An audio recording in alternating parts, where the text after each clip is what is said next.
안녕하세요. 부동산 기사를 요약하고 읽어주는 부기호입니다.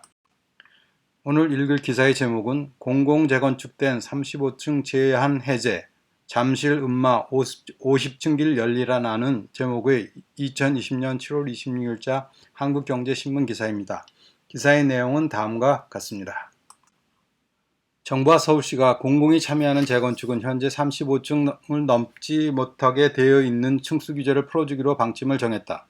층수 제한이 완화되면서 생기는 이익의 상당 부분은 임대주택 건립 등으로 환수하기로 했다. 26일 관계부처와 정치권 등에 따르면 더불어민주당과 기획재정부, 국토교통부, 서울시 등이 참여한 주택공급 확대 태스크포스 등 서울 일반 주거지역의 35층 층수 규제를 공공재건축에 한해 풀기로 하고 세부 내용을 조율하고 있다. 정부 관계자는 이르면 이달 말 발표할 주택공급 확대 방안에 신규 택지 지정은 고려하지 않고 있다며 유휴지 개발과 재건축 규제의 일부 완화가 들어갈 것이라고 밝혔다. 층수 규제를 풀면 재건축 아파트의 가격 상승을 부추길 수 있지만 도심 공급 확대를 위해서는 불가피하다는 공감대가 형성된 것으로 알려졌다. LH 등 공공이 사업 주체로 참여하는 공공재건축을 도입해 개발 이익의 일정액 이상을 공익에 쓴다는 전제하에서다. 공공재건축 참여를 늘리기에 분양가 상한제 적용제, 용적률 인센티브 등의 혜택을 주는 것이 유력하다. 공공재건축은 용도 지역을 일반 주거지역에서 준주거지역으로 높여주는 것도 검토하고 있다. 이 경우 최고 층수는 50층으로 높아진다. 정부 관계자는 개발 이익 환수는 꼭 필요하지만 너무 과도하면 조합이 공공재건축을 외면할 것이기 때문에 적정 수준을 검토하고 있다고 말했다. 올해 5.6 공급 대책을 통해 도입된 공공재개발은 조합원분을 제외한 공급 물량의 절반 이상을 공공임대로 채우도록 하고 있다.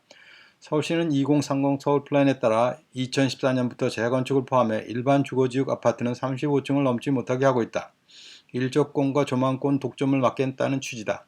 50층 재건축을 추진하던 대치동 은마아파트, 잠실동 잠실주공 5단지 등이 이 규제에 막혀 장기간 사업이 지연되고 있다. 재건축 아파트의 층수를 최고 35층까지로 막은 서울시 이른바 35층 룰을 완화해달라는 민원은 끊이지 않았다. 오밀조밀 붙은 성냥갑 아파트 대신 멋진 설계로 쭉 뽑은 고층 아파트를 지어야 더 높은 가치를 평가받기 때문이다. 한강, 산 등의 조망권이 중요해진 것도 한 이유다. 그러나 서울시는 2014년부터 요지부동으로 층수 규제를 유지해왔다. 이런 규제를 풀기로 한 것은 그린벨트 해제 논란을 거치면서 재건축 외에는 도심 공급을 늘릴 대안이 없다고 판단했기 때문이다. 정부와 서울시는 당초 주택 공급 확대를 위한 방안으로 재건축 규제를 완화는 고려하지 않았다. 재건축 단지들은 그동안 집값 상승을 선도해왔다. 게다가 대치동, 압구정동 등 강남권에 많다. 김현미 국토부 장관이 7.10 부동산 대책을 발표할 때 연 브리핑에서 재건축 규제 완화에 대해서는 생각하고 있지 않다고 딱 잘라 말한 이유다. 그러나 서울 도심의 유지를 아무리 모아도 공급을 늘리는 데는 한계가 있다. 3기 신도시 개발이 진행되는 상황에서 서울 경기도에 새로운 택지를 지정하는 것도 큰 효과를 기대하기 힘들다. 재건축 규제를 일부 풀자는 서울시 건의를 정부가 전향적으로 받아들인 이유다. 하지만 그냥 규제만 풀어줄 수는 없어. 재개발 방식을 준용한 공공재건축 제도를 도입하면서 층수 규제를 완화하기로 했다. 정부는 당초 공공재건축을 할 때 공공재개발처럼 용적률 인센티브를 주고 늘어난 용적률의 일부를 공공임대로 돌리는 방안을 검토했다. 그러나 재건축의 경우 층수 제한을 그대로 두고 용적률만 높여서는 메리트가 없다는 지적이 나왔다.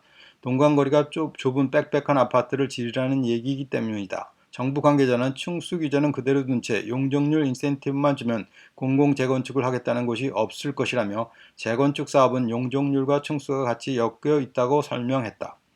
정부는 공공재건축에 대해서는 400%에 가까운 용적률을 주는 것을 고려하고 있다. 현재 서울지역 3정 일반 주거지역의 법정 최대 용적률은 300%다.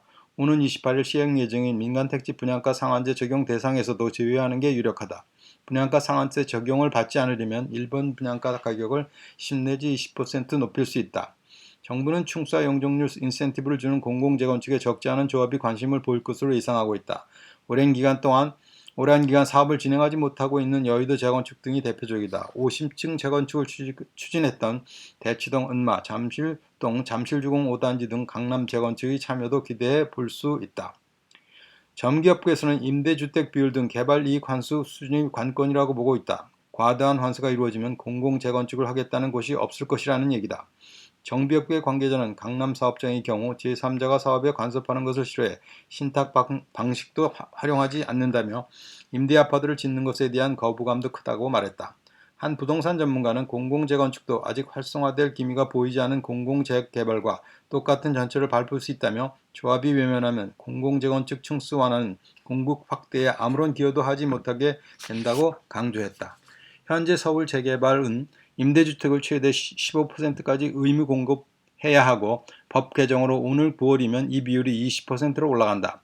재건축의 경우 임대 건립 의무는 없지만 인허가 등을 위해 대부분의 단지가 임대아파트를 짓고 있다. 정부 관계자는 기획재정부가 국토교통부, 서울시 등의 공급 확대 방안을 취합하고 있다. 이달 말이나 늦어도 다음 달에는 대책이 발표될 것이라고 했다. 감사합니다. 부기호입니다.